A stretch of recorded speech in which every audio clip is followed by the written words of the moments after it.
Well, the threat of recession is real and the federal government knows it. And they know that the overarching worry as we deal with the fallout from coronavirus is the economics here and overseas.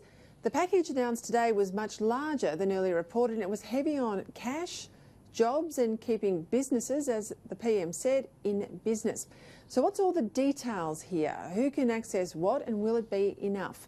I'm joined now by James Pearson, CEO of the Australian Chamber of Commerce and Industry, in our Brisbane studios. James, let's start with, stand back a little bit and your big picture view of what the PM and the Treasurer announced in Canberra today. How do you judge it? We judge it pretty well, Peter. We represent overwhelmingly small businesses, over 300,000 of them across the country.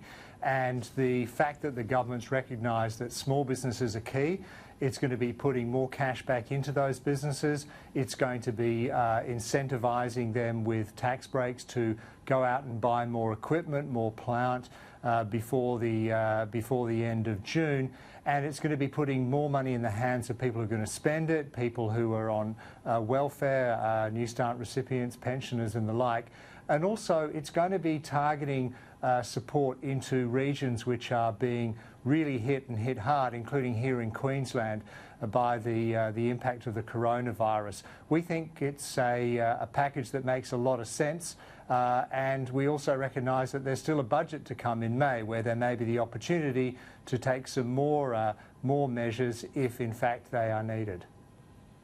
Or if some of these measures, the money has been allocated today, if some of these measures aren't immediately taken up as they want them to be taken up, that's the point of stimulus.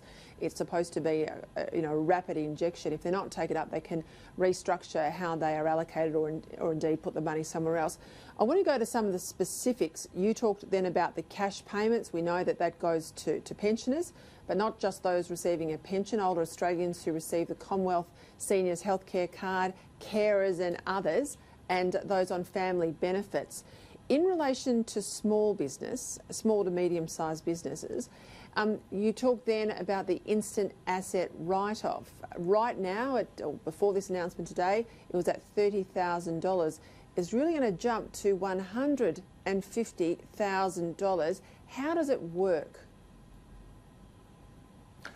Well, the way it works is this. If you go out and buy a piece of capital equipment for your business, say a tractor, for example, we know of a winery, one of the members down in Victoria, who said they're going to buy a tractor and a new bottling plant, you will be able to write the cost of that off straight away in this tax year. So what happens is, instead of waiting several years and deducting a bit of the cost of that over several years, you're able to deduct the whole cost against your tax bill this year, so you will get a decent refund. And what it means is you can go ahead and borrow the money, buy that piece of equipment, knowing you're going to get the tax back on it straight away and not have to wait years and years and years, which is usually the case. There's actually another aspect that the government brought in today, and that is they are going to accelerate the amount you can depreciate on a whole range of other equipment until towards well into the middle of next year. So there's if you like, a short-term boost as well as a longer-term boost. This is a measure, the instant asset write-off, that our members love. They use it a lot. We were pushing for an increase, but we were very happy to see the size of the increase, which was more than what we were calling for. A good move by the government on this one. Yeah, I'm a real fan of the method, and I remember when it used to be, I think, about $15,000.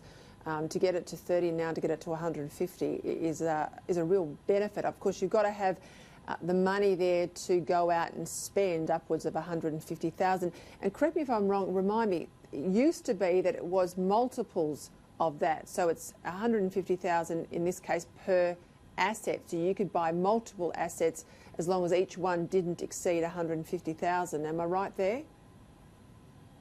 Yeah, if the scheme operates the way it has up until now, you're absolutely right. You'll be able to buy multiple pieces of equipment up to a value of $150,000. Now, look, the beauty of this is that a small business is typically not going to have anywhere near that amount of money to spend on, say, fitting out a cafe or buying a new cash register, for example.